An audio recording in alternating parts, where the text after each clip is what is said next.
Luke chapter 2, verse 40.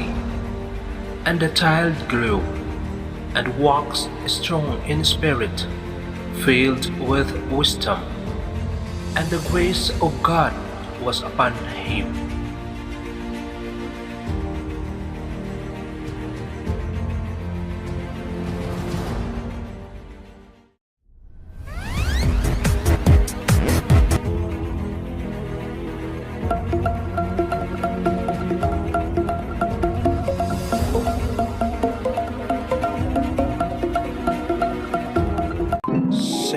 Seven Morningstar Formation Incorporated Kingdom of Maharlika presents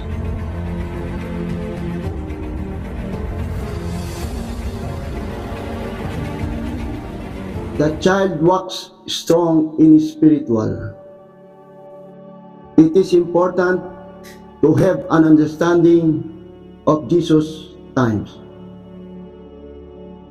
Such an understanding lends context and help us appreciate just how extraordinary was his success in influencing others and in stabilizing himself as one word, being remembered.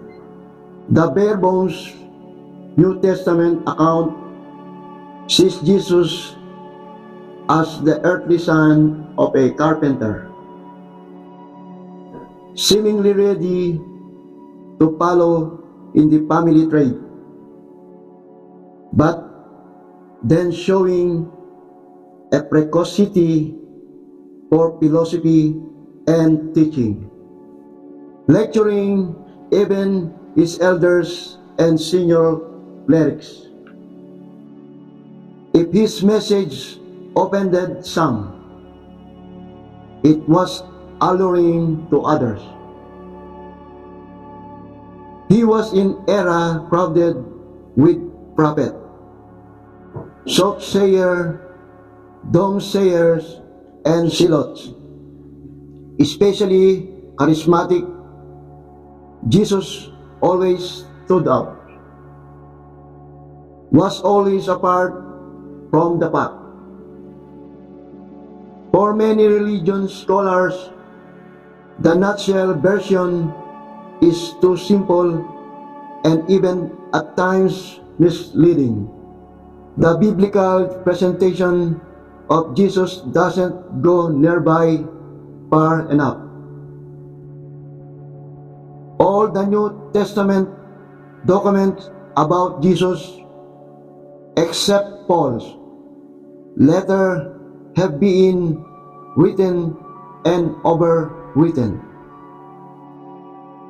If you want the real picture of what happened in Palestine in the first century, the place to go is the scroll, which miraculously survived in those caves. The scrolls offer an unadulterated picture of Palestine, and these texts don't accommodate anyone. You don't get those speeches of Jesus like in the Gospel, where he spouts 85, maybe 90 lines of all-line Christian doctrine. In Gospel Scriptures, written by Greeks overseas. Jesus walked around the Galilee countryside like it's a peaceful town in Greece or Italy or Asia Minor. If you read the historian Josephus or the Dead Sea Scrolls, this is not the atmosphere of the time. The scroll depicts a Palestine setting with political revolution discontent, warfare, crucifixions. Jesus is always referred to as being from Nazareth in Galilee. But that is a misrepresentation by the gospel writer. Based on geography, actually, Nazareth and Galilean are words of members of a political messianic group. The scrolls indicate that the kind of group he would have been born into was dedicated to God in a very extreme, porous manner, with the largest set of Puritan regulations, vegetarianism, never eating unclean foods, particularly bathing practice. I place Jesus, if he existed among this group, probably the court that included James, the scroll chief character, a man often seen as Jesus' brothers. Whether or not I was right about who Jesus was or might have been, his description of the Middle East at the time of Christ is helpful. That Jesus and his teaching were allowed to emerge from such a volatile social milieu that they struck is remarkable. It speaks to the extraordinary nature of the man and his word. There were all of these false prophets, and then there was a man who would change the world. Jesus' thinking was not unorthodox. It was radical at time when there was not only strong arm ruled by kings, but also in the street greed, violence, and lawlessness. Notions of pacifism and charity were alien. The idea of giving one cloak to a needy stranger, a brother Jesus suggested, did not have much currency in Palestine before.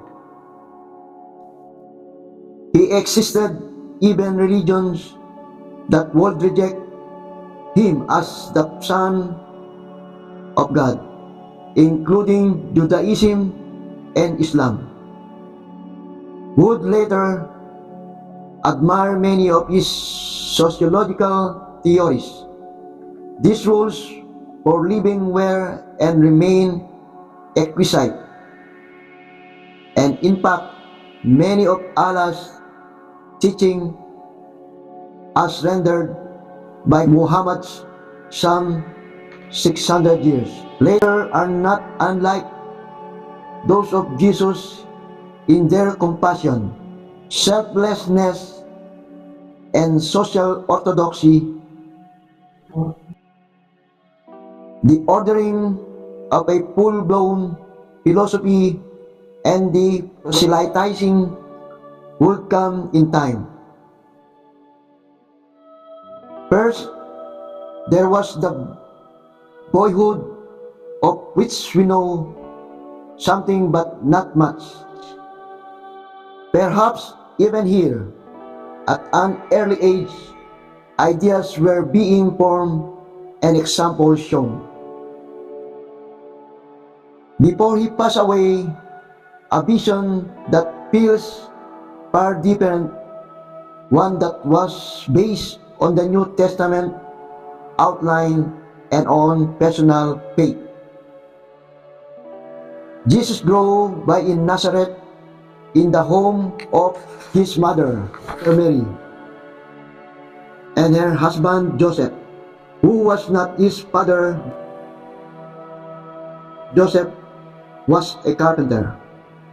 I believe that Jesus learned from him the trade or carpentry like any other Jewish boy would have in such a home.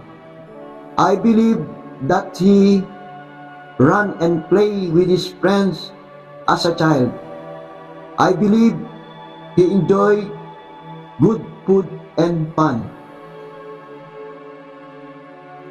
and frolicking with his buddies and pals. The Gospels say he grew in stature and in wisdom at age 12. He confounded the wise men in the temple. I believe he developed physically and mentally in the same way as any other child, and yet stood above any other child.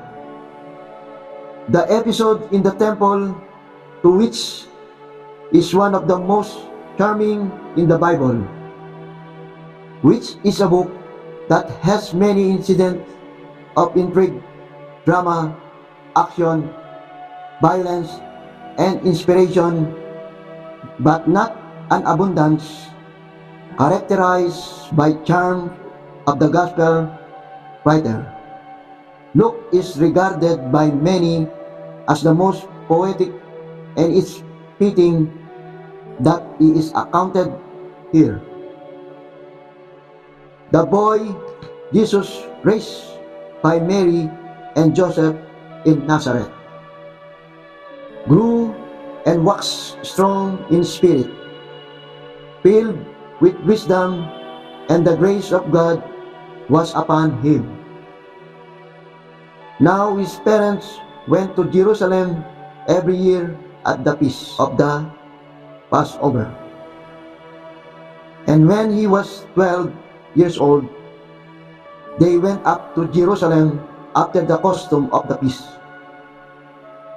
And when they had fulfilled the days, as the returned child, Jesus tarried behind Jerusalem, and Joseph and his mother know not of it.